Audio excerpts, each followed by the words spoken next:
Hey, this is Wolf from the Chariot, and you're watching Shockwave TV. We're here with Chariot. Now, one thing I wanted to cover before we go into the music and all other good stuff. In April, there was a video released. A lot of people called it Peargate in Australia. Oh, yeah. Where essentially what happened was, well, I'll let you tell. What was the instant? What was led up to it? How did you get into that room? What the hell was that room? Yeah. And I know mid-show they basically told you, yeah, the show's off, and then how did it lead to you going to the band's house, or the best Chariot fan in the world's house? Yeah. So we're playing a show in Perth, Australia, and it was like a YMCA. I think it was a YMCA, and so there was like the venue room, and there was like a cafe off to the side, and the door was like open and right there. So it was like, and we decided to play on the floor. So we're playing on the floor, and our guitarist just kind of stepped off into that room because there was people in there too, like to the cafe area, and there's a beautiful glass bowl there on the edge with a bunch of free pears in it, and a kid followed him in there, and when the kid came out, knocked the bowl of pears over, and the owner was standing there and saw it happen, and so he pushed Stevis, our guitarist, and back into the room where we were supposed to be, and then he went back and turned all the power off or whatever.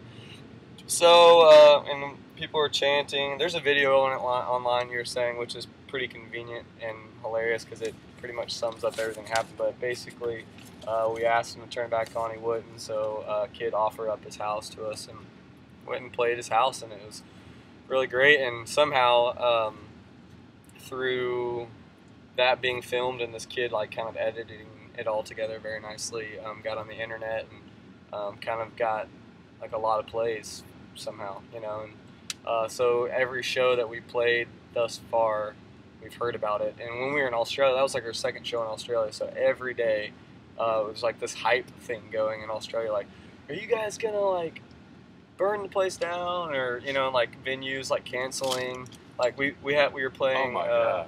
we were playing, forget what city it was, but they just canceled because they're like, no, this band can't play here.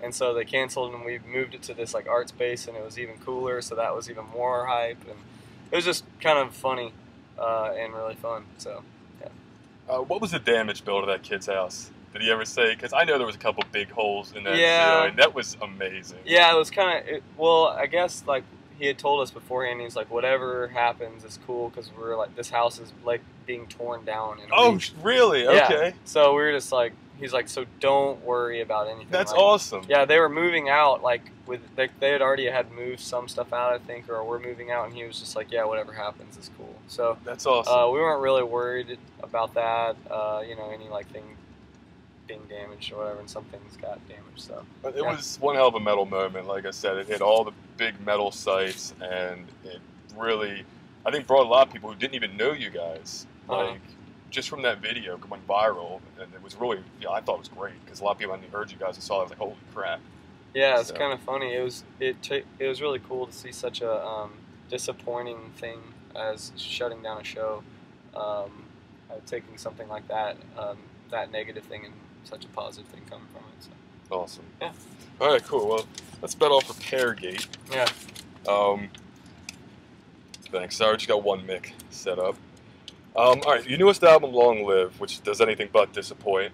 What was the goal with this album compared to previous albums in terms of writing process, recording, lyrics, overall tone, and can you tell us about the vinyl release that's coming up?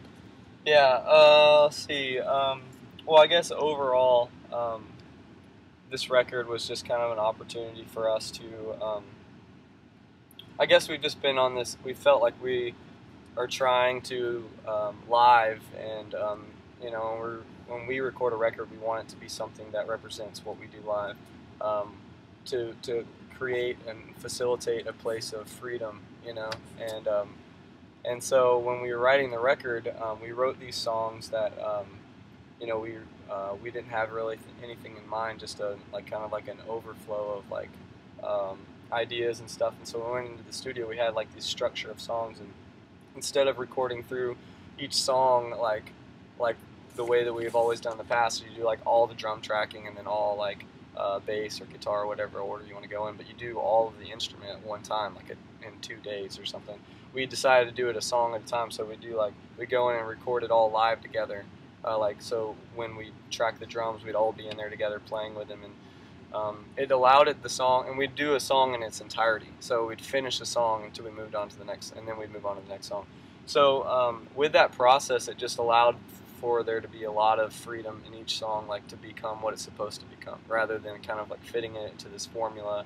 You get like a week down the road, and you're like, I don't really like the way those drums sound. It doesn't fit what we're thinking now, but it's already been recorded.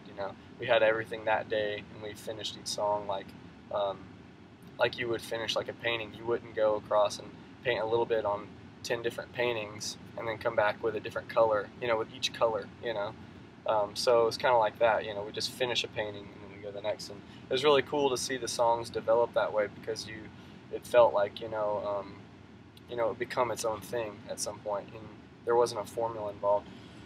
So I guess, yeah, that's what the record kind of looked like for us, and that envelops everything from, the tone that we use is different in each song. Lyrically, each song kind of has its own thing, and basically the whole record is about being free, and for us not being this band has nothing to do with us as individuals. You look at the song tracks; the song tracks are names of kids that like our band, or that have come out to shows for years. And so I mean, the whole record is about pointing to something bigger than us, and it almost being an opportunity to worship, and in the most freeing sense of the word worship, no formula. And you think about, like us being Christian bands are getting kind of like tagged as like a Christian band, and you're thinking about what people assume as Christians, is like this very formulated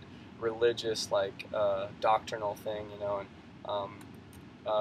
it's not really like that, to have true faith and is very freeing, it's the ultimate freedom. And so we kind of wanted to represent that in our music and represent that in our live show, and yeah, so that's what Long Live is, yeah. Oh yeah. And actually, speaking of the fan, the David Della Hawes, Mhm. Hose. I mean, that's one standout track for me, not just because it's a great song, because of the writing process, the monologue, metal, but the video itself. I mean, that video was one shot. What went into the plan of that video, and how long did it take to get that to where you guys were like, all right, this is going to work, let's do this? Yeah, that's another thing. Like that was in the studio, obviously, because it was shot in studio, and you can see that it was in the studio. But yeah, we just kind of like had this idea of shooting a one-take video, and we wanted the music on it to be live, and so it kind of just became what it was.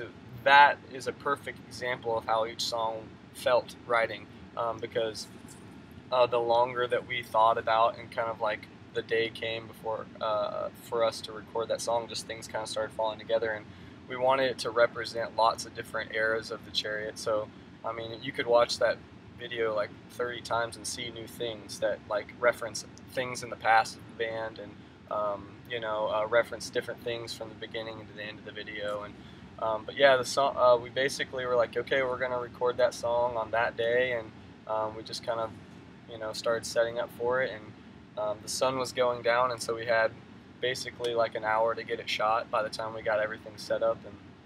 And so we did one practice run, and then we went through it once and messed up and stopped it, and then we went through it, and the second time that we were recording it is the one that you've seen in the video, and it's all live music in one take. And the reason we stopped was there was like a point of no return for us, and it was when the confetti goes off, like when the slow motion is, because we only had one shot of confetti, but also the sun was going down outside, so we had to like the very last scene is us going outside, and so we wanted that to be visible, and so there's like a window of time, and so but it ended up working out, and that's kind of like the exciting thing about the way that we've decided to like write and perform our music, is allowing it to be what it's supposed to be, rather than trying to formulate it and like fit it into a box, and I feel like a lot of music today, and even art in general, is kind of like um, we've decided to try to fit our ideas and our creativeness into a formula. And so that's why everything's starting to sound exactly the same, and that's why everyone looks the same and dresses the same and performs the same, you know. And if you allow if you just walk alongside something as you're creating it, and you don't allow the, you know, like, okay, the verse, chorus, bridge, chorus, like standard, or, you know, like, or, well, we have to have a breakdown, we have to have, you know, this thing and this thing and this thing. You know, when you're formulating a song, it becomes very sterile, you know, and boring, quite frankly, you know. And so that video, I guess, is a perfect example of like just the way that we've been just kind of blessed with to, you know, we've been given the platform to do something so freeing. It's just to like allow it to happen. And when you do something like that, it takes something that's not worth doing and makes it worth doing, you know, in our opinion. If you lose all of your ability to try to hold on to something, and I guess that even represents even in life, you like desperately trying to hold on to something, it's never like as good as if it was just there because it wanted to be. You know what I mean? Yeah.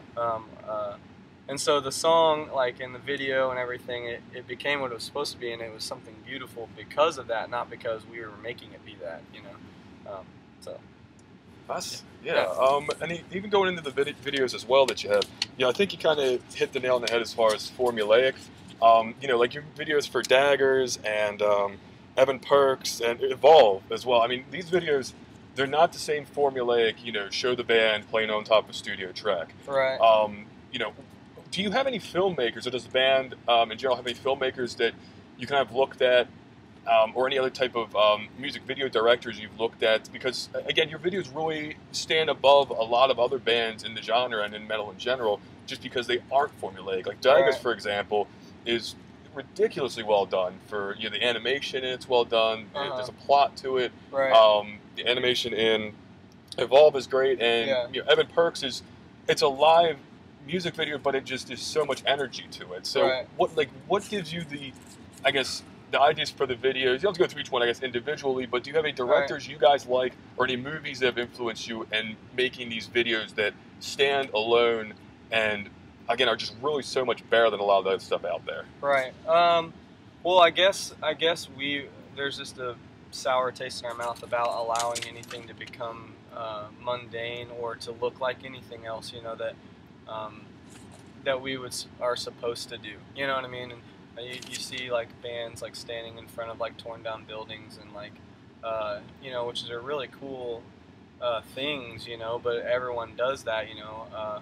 And so I guess just not wanting to, I wouldn't say that our muse is to not be what everyone else is being, but just to like, I mean, for Evolve, for example, I have a friend that's an animator, and he drew some sketches that he felt like the song represented to him, and it was his thing, you know, like, and just kind of allowing his, you know, artistic ability to portray something that he felt like our band was doing, you know. And so just not necessarily holding on to it and like trying to, like I said, like make it be something. And you know, Daggers was done outside of us as well, you know. And so I mean, our main goal is to like yeah, just to have freedom involved, you know. And I think that's the thing that separates us. Just the, you know, if there was anything to separate us from what everyone else is doing, wouldn't necessarily be that we've got things figured out, or like we have like some great creative insight on, and we know all these cool directors, or like anything like that, but more so that we're you know, we want there to be there being a freeing aspect, you know. And whether people think it's cool or not is irrelevant, you know, to us, I think, you know. And I think that once you get to that point, you're now capable of doing something that is quote unquote cool, you know. That's what I feel like is wrong with art in general, is everyone's trying to do something cool rather than just being, and therefore it is cool, you know, what we call cool. Yeah, so I don't know if that answered your question. We don't have like, we're not like special or anything. We're just try to get out of the way. And I think that is something that is hard to do.